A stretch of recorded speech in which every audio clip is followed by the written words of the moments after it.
A second Moorhead man was charged this week in connection to a shooting that a man survived down by the KFGO towers south of Fargo on July 31st. Earlier, Starmaine Hopper of Moorhead was charged with attempted murder, intent to deliver fentanyl with a firearm, unlawful possession of a firearm, and accomplice to aggravated assault. And now this week, Kyle McLeod, also of Moorhead, also charged in the case with 3 felonies, accomplice to attempted murder, robbery, and aggravated assault. Reading from the statement of probable cause from the criminal complaint, in part, this is what happened. Quote, on July 31st, the victim called 911 to report he had been shot.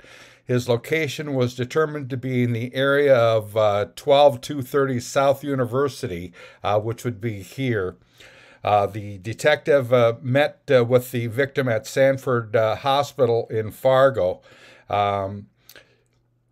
The victim told the detective that he had met with Starmaine and a second male, now identified as Kyle McLeod.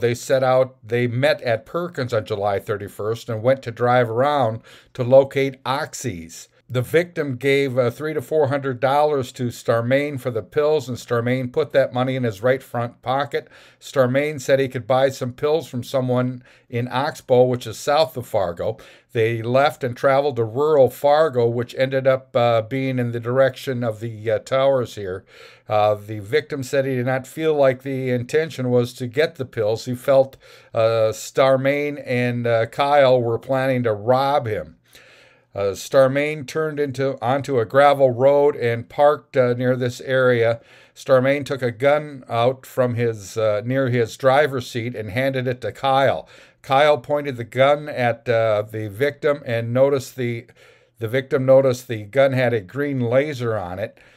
Kyle told the victim to get out of the van. The victim exited the van using the driver's side sliding door and went around to the passenger door.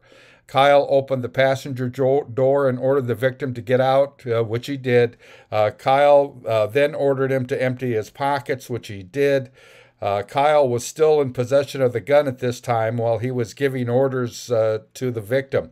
Items from the victim's pocket fell into the ground.